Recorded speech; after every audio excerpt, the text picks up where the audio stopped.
Hey guys, so today I'm going to be telling you about all of the 50 books that I read this year. This video is going to hopefully be short and sweet. I'm not going to be really talking about each book, but really just giving you the title, maybe a few words that I thought about it, and my star rating, which will pop up on the screen because I don't remember all of them off the top of my head. So I'm going from the earliest book to the latest book I read.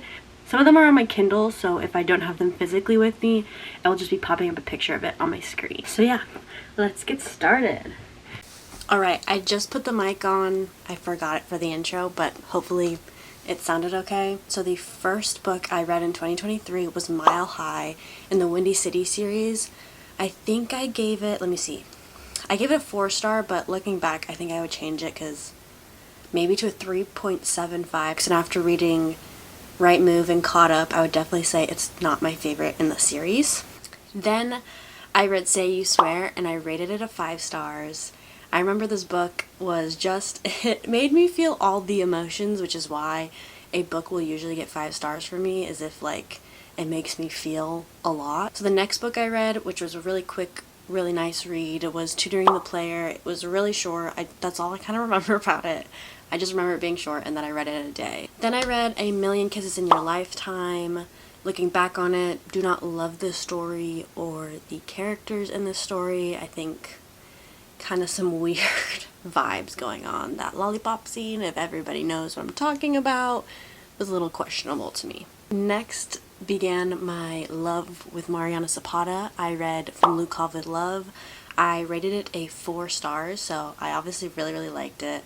I fell in love with like her slow burn writing, and I'm just been obsessed with her ever since. I still need to read like all of her backlog, so I'm getting on it.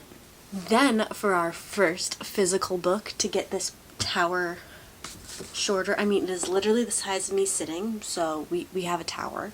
So it's Unravel Me. I read the second book in the Shatter Me series. I need people in the comments to really entice me to continue with this series. I read it at the beginning of the year and I have not picked it up ever since. I read Blindside by Candy Steiner. I know this is like a whole standalone series, but I just read this one because this plot enticed me more than the other books in it. I gave it a 3.75 stars, so I obviously liked it, but it's not something that I think about all the time or ever. I like hardly ever think about it, but it was a good book. Then this was for class. For one of my gen eds that I have to take at NYU, it was Middlesex.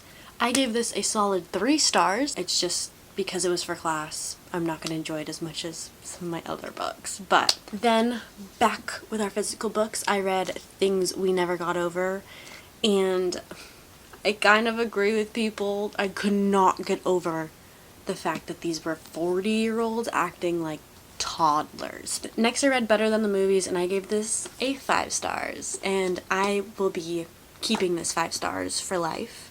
It is one of the cutest YA romances I've ever read. I could talk about it for days. I won't, but just if you haven't read this yet, please read it. It is so cute. Like, I absolutely eat this book up, and I love talking about this book. Next, I have another book that I had to read for class. It is called On Chesil Beach. I gave this one also a 3 stars. If a book is for class, I'm not always going to enjoy it as much, but it was really good, really short, really interesting conversation about asexuality and what that really means. Next, one of my favorite reads probably of the year is Legendborn. I am so excited for the 3rd book to come out. I am so obsessed with this book. Please read it if you guys haven't. Then I read The Right Move, which is the 2nd book in the Windy City series. This was probably one of my favorite romance books of the year. I would probably rate it, honestly, on my 6-star reads. He's the best book boyfriend I've ever read. Alright, my battery died, so I'm sorry if the camera angle or anything is fucked up, but okay, on to the next book. So, the next book was Things We Hide from the Light. This is probably my least favorite read of the year. Firstly, I did not like the first book that well, so why did I think I was gonna like the second book? And secondly, it's a cop romance, and that's just not my taste. I don't know. Not something that I'm interested in. So then the next book, as you can tell, I read a lot of books for class. This is called If I Was Your Girl. I also rated this a 3 stars. And yeah, I would probably say that I liked this the best out of the 3 books that I read for this class. It really explored some really important topics about transgender youth and mental health concerns, and I thought it was really, really good. Next, I listened to this on audiobook. It is Him. It is a hockey romance. I thought it was pretty good. I thought the audiobook was not amazing, but I think I ended up giving it a 4 stars, so it was good. Not something that I think about all the time, but I remember really, really liking it. Next, along with my favorite book of the year, is the second book in the series. It is Blood Marked. Sadly, it had to be a hardcover. This book ended in such a way that I need the 3rd book out now. If you have the time and the brain capacity, check these books out. Next, one of my probably most traumatizing, but maybe one of my other favorite books of the year was Ninth House by Leigh Bardugo. And honestly, I don't know how I feel about this book still. I think I need to read the second book to really get my opinion on it, but I would just say read the trigger warnings, and if you are okay with those trigger warnings, I would recommend reading the book. It is a roller coaster of a ride. Next, I read The 7 Husbands of Evelyn Hugo. I read this on an airplane, and I have never been so embarrassed of crying on a plane before. I was sobbing next to a maybe middle-aged man, and he was quite concerned about me. I think that the beginning of this book is a little bit slow, but once you get to the ending, I think it's like such a beautiful book. Absolutely love it. Alright, next I did a Kindle binge on the Chestnut Spring series. I read Flawless, Heartless, and Powerless. I think I gave them all around a 4 stars. I would say I liked Flawless the best out of the 3 books. Like, all 3 of them were so fun. They're just such fun books, and I need to read Reckless, and I know people didn't love Hopeless, but I should probably still read it. Next, I read the first book in the Good Girl's Guide to Murder series. I rated this at 4 stars, and I don't know why I didn't read more of the series.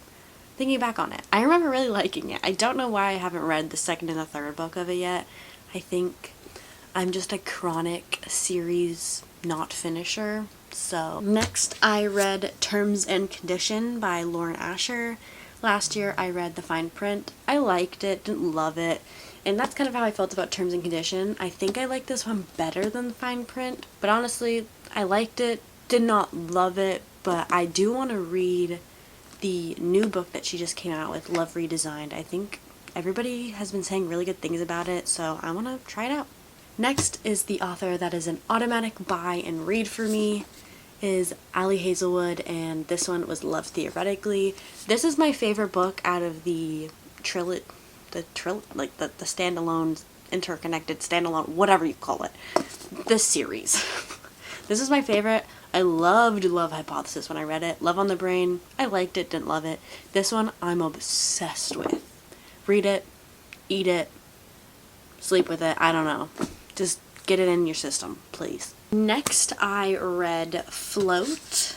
I remember reading this when I got my wisdom teeth out. I needed something cute, short, and something that wasn't going to take too much brain power, and this was it. Next, like every other basic book bitch out there, I read Fourth Wing, and I really liked it when I read it, but I'm just kind of rethinking a lot about this author and her choices, and I don't know if I want to support an author that doesn't support the things that I do, so that's all I'm going to say about that. Next, you guys are all going to be surprised. This is my first Emily Henry book. I read Beach Read, and I honestly really liked it. Once again, don't know why I haven't started reading her other books. I really enjoyed this. I think I gave it a 4.5 stars. And honestly, I'm excited that I read it, and I'm glad that I read it. I understood the hype. I'm ready to jump on the Emily Henry bandwagon. Just give me time. Give me time to get there. Next, like every other girl on TikTok, I read The Naturals. I do not have the physical book because my boyfriend is reading it. This is a 5-star series for me, maybe a 6-star series. I love this series. Oh my god. First book, Really good. I gave it a 5-star rating. Then I jumped straight into Killer Instinct, which means it's a good series if I jump right into the second book, because I don't usually do that. Next, as a little palate cleanser, I found another 6-star series for me, which is Once Upon a Broken Heart. I don't know, I'm so obsessed with this. I love Evangeline. Okay, and then you're gonna have to hop right back into the naturals because I'm obsessed with it. This was my favorite book in the series. It was about my favorite character, well, focused a lot on my favorite character in these books.